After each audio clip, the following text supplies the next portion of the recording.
dan laporan kinerja semester berjalan. Tetapi di Sister hanya fokus di laporan saja. Rencana itu nanti biar Sister yang mengisikan. Tapi mungkin ada beberapa permasalahan saat ini selama BKD ini kita rilis, ada beberapa permasalahan, ternyata rencana tidak sesuai dengan laporan. Tidak apa-apa Bapak Ibu, biarkan saja, fokus saja di laporan, karena rencana akan kita perbaiki.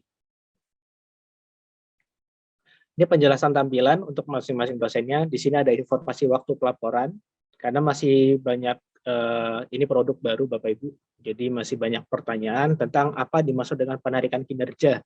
Penarikan kinerja ini adalah waktu yang diberikan dari unit BKD internal PT atau L2 Dikti untuk portofolio yang bisa diakui. Jadi kalau misalnya ada kegiatan yang sudah diinputkan ternyata tidak bisa diklaim pada BKD tersebut, bisa dipastikan dua hal. Yang pertama adalah tidak sesuai dengan rubriknya, rubrik PO BKD 2021. Yang kedua adalah masa terbitnya atau masa kerjanya itu lebih dari atau kurang dari masa penarikan kinerja. Dua itu Bapak Ibu. Karena di Sister saat ini mengadopsi dua kategori kegiatan Bapak Ibu. Yang pertama adalah kategori kegiatan PO BKD 2021 dan juga PO PAK 2019. Karena di PAK pada Sister ada beberapa perguruan tinggi yang sudah menggunakan. Lalu di sini ada tabulasi kegiatan, bisa berpindah-pindah untuk melihat masing-masing kegiatan. Lalu ada tombol tarik kinerja, digunakan untuk menarik kegiatan yang baru diinputkan. Ada juga shortcut untuk pindah ke menu asal datanya. Lalu edit, data dan juga hapus, digunakan untuk mengedit pertemuan pada perkuliahan karena ada beberapa perguruan tinggi, terutama yang di bagian kesehatan, itu ternyata ada satu mata kuliah yang diajar oleh beberapa dosen, yang dimana beberapa dosen masuk 16 pertemuan semuanya. Oleh karena itu kita menyediakan edit data untuk mengubah jumlah pertemuan berdasarkan buktinya, dan juga di bagian pelaksanaan penelitian untuk mengubah persentase. Karena ada persentase sebagai penulis pertama, kedua, ketiga, dan seterusnya. Lalu ada status kegiatan, yang dimana ini untuk mengubah status kegiatannya yang dari selesai menjadi ke beban lebih. Karena sekarang di BKD sudah mengakomodir untuk kinerja lebih, jadi kalau misalnya ada dosen yang ternyata lebih dari 16 SKS, berarti perlu kegiatannya harus diubah menjadi beban lebih, tanpa harus menghapus datanya. Ini asal data portofolio pengisian BKD untuk BKD Bapak Ibu.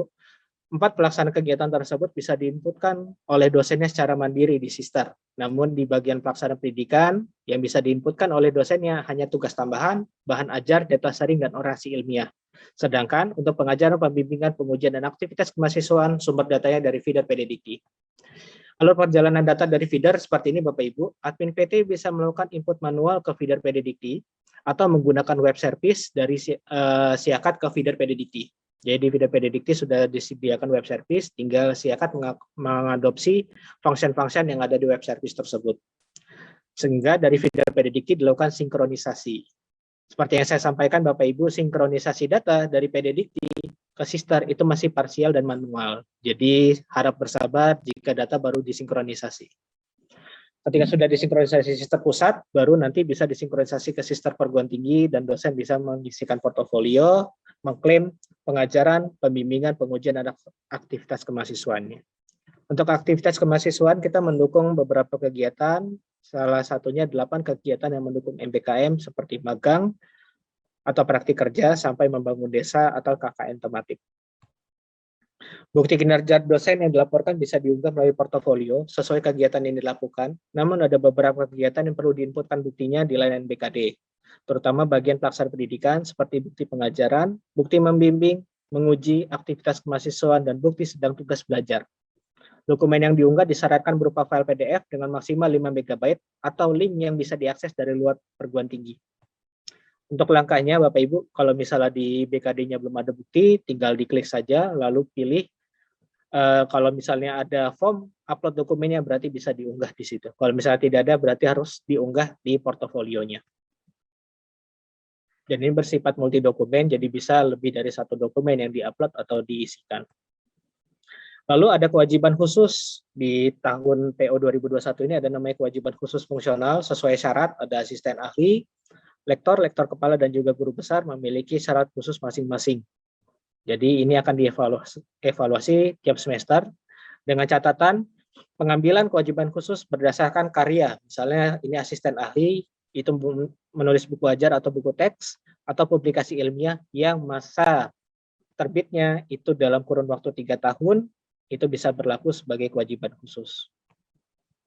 Jadi data kewajiban khusus tidak dilakukan penginputan secara khusus Bapak Ibu, tetapi mengambil dari kategori kegiatan yang sama seperti pengisian BKD. Jadi silakan isikan LKD-nya, nanti sister akan memilah mana yang menjadi beban, menjadi kewajiban khusus atau tidak. Karya yang dianggap sebagai syarat khusus digunakan selama 3 tahun sebagai pemenuhan kewajiban khusus fungsional. Halaman kesimpulan Bapak Ibu, kita sudah menyediakan beberapa kategori, ada SKS BKD, ada SKS lebih. Untuk SKS BKD adalah semua kegiatan yang sudah diklaim, yang dimana status kegiatannya adalah selesai dan berlanjut. Untuk SKS lebih adalah kegiatan yang statusnya adalah beban lebih. Di sini kita juga menyertakan ada total kelebihan, ada berapa total kelebihannya. Contohnya di sini ada 21,75, berarti memiliki kelebihan ada 5,75 SKS. Lalu di bawahnya adalah simpulan kewajiban khusus. Selanjutnya untuk daftar asesor di unit BKD internal PT, itu bisa dilihat di daftar asesor. Kemarin ada beberapa pertanyaan Bapak Ibu, kenapa asesor saya status asesornya aktif tidak bisa ditugasi. Jadi sesuai PO Bapak Ibu, sesuai PO BKD yang bisa ditugasi adalah asesor yang aktif. Jadi status keaktifannya harus aktif. Kalau tidak aktif, maka tidak bisa ditugasi. Nanti kita akan perbarui Bapak Ibu, ada status penugasan, ya di situ tertera kenapa tidak bisa ditugasi. Lalu untuk menambah tambah asesor dari perguruan tinggi lain atau asesor eksternal, tinggal diklik, lalu masukkan nama perguruan tinggi, lalu masukkan siapa asesornya. Saran Bapak Ibu, untuk beberapa perguruan tinggi yang gagal, silakan coba di pagi-pagi, karena biasanya ini karena melakukan sinkronisasi secara parsial Bapak Ibu, jadi silakan dicoba pagi-pagi, karena kita membatasi sinkronisasi 70 kali. Lalu untuk penugasan asesor, untuk biar menugasi asesor, masuk ke menu peserta BKD, lalu pilih periodenya, lalu di sini ada 3 buah jenis aksi, pilih yang berwarna kuning untuk penugasi asesor. Kemudian pilih siapa asesor pertama dan siapa asesor kedua, dengan catatan asesor 1 dan 2 tidak boleh sama.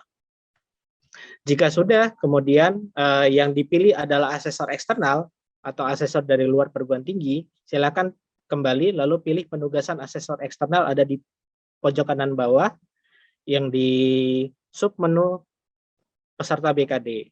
Maka di situ akan muncul token, NIRA, namanya, asal PT, dan juga link URL-nya. Walaupun untuk URL-nya adalah sister perguruan tinggi / asesor eksternal BKD. Seperti itu Bapak Ibu. Lalu untuk mengesahkan, jika sudah dinilai Bapak Ibu, tinggal masuk ke yang berwarna hijau di peserta BKD itu.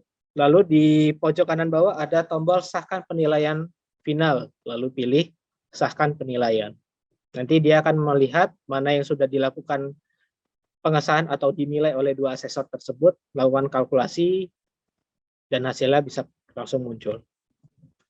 Selanjutnya, ingin melihat rekapitulasi BKD per semester, di peserta BKD juga, Bapak Ibu tinggal klik di rekap BKD, maka di sini akan ada tampilan seperti ini untuk memfinalisasi. Ada data rekapitulasi LKD, lalu untuk memfinalnya, Bapak Ibu tinggal cetak dulu pertama, cetak rekapnya, kemudian ditandatangani oleh pengesahnya. Kalau pengesahnya adalah rektor, berarti rektor yang harus menandatangani, lalu di-scan dalam bentuk PDF, lalu masuk ke unggah pengesahan dan pimpinan, upload filenya, kemudian pilih ya saya menyetujuinya, lalu diunggah. Ketika sudah diunggah dan berhasil, maka akan muncul di sini LKD telah disahkan oleh siapa. Langkah selanjutnya adalah admin PT melakukan sinkronisasi agar data tersebut dan pengesahan tersebut bisa sampai di tingkat kementerian. Selanjutnya di sertifikasi dosen Bapak Ibu.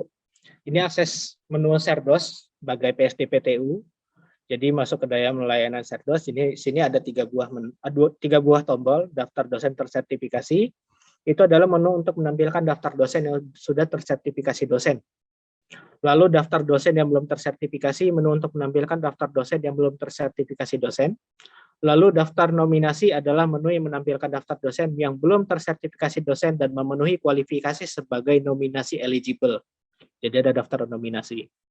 Kalau misalnya ini daftar yang belum tersertifikasi dosen sampai ujung sudah berwarna hijau, berarti dia akan masuk nominasi. Tetapi kalau misalnya yang bolong-bolong seperti ini, berarti dia tidak akan masuk nominasi. Di sini adalah daftar nominasinya, yaitu harus melengkapi BKD per 2 tahun, pelengkapan TKDA dan TKBI sesuai passing grade, lalu pekerti atau A yang sudah divalidasi. Untuk TKDA, TKBI, dan pekerti AA dilakukan oleh dosennya lawan pengajuan, tapi sudah kita tutup sampai tanggal 27 Agustus kemarin. Sekarang harus melengkapi BKD per 2 tahunnya. Dengan cara tinggal klik detail BKD, lalu input mau dia tahun 2019 dulu atau tahun 2020. Dengan catatan yang dilaporkan adalah 2 semester dijadikan 1.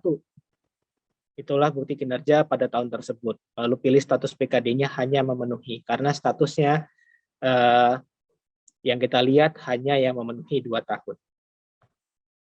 Kalau misal periode sudah dibuka, tampilannya seperti ini Bapak Ibu. Lalu yang perlu dilakukan selanjutnya ketika periode sudah dibuka dan sudah memiliki daftar peserta Serdos, yang dilakukan adalah pembagian penilai persepsi. Sama seperti mekanisme sebelumnya, itu tinggal lakukan penugasan, siapa atasan, dan 3 sejawat. Jika dosen yang bersangkutan tidak tugas belajar, atau yaitu aktif atau izin belajar, maka akan dibuatkan 5 buah token untuk mahasiswa. Sedangkan jika dia dosennya tugas belajar, maka yang menilai hanya atasan dan 3 sejawat dan dirinya sendiri. Seperti ini untuk cetak daftar tokennya, tinggal masuk ke cetak daftar token, lalu pilih cetak token berdasarkan program studi peserta Serdosnya. Selanjutnya ketika sudah dilakukan perhitungan pengisian NPS, mengisi data biodata dosennya dan lain sebagainya, maka nanti akan ada satu periode untuk perhitungan NPS. Kalau dulu NPS ini dijadikan satu untuk nilai gabungan atau NGB, yaitu ada di D5. Saat ini proses perhitungan NPS atau nilai persepsional dilakukan oleh PSDPTU atau di perguruan tingginya. Jadi lakukan proses perhitungan NPS, nanti akan ada muncul kayak warning. Jika sudah siap proses, nanti akan muncul daftar namanya dan juga status penyimpulan, apakah sudah disimpulkan atau tidak. Jika sudah, yang perlu dilakukan adalah dosen yang bersangkutan mencetak lembar pengesahan, ditandatangani, lalu diberikan ke PSDPTU. Karena yang mengunggah lembar pengesahan itu adalah PSDPTU. Jadi nanti dikumpulkan kolektif yang sudah ditandatangani oleh peserta Serdosnya, lalu ditandatangani oleh pimpinan perguruan tinggi, kemudian PSDPTU mengambilnya lalu melakukan upload oleh PSDPTU. Jika semua sudah tercentang, lakukan ajuan untuk dinilai. Ketika sudah, lakukan sinkronisasi. Itu saja. Terima kasih Bapak Ibu.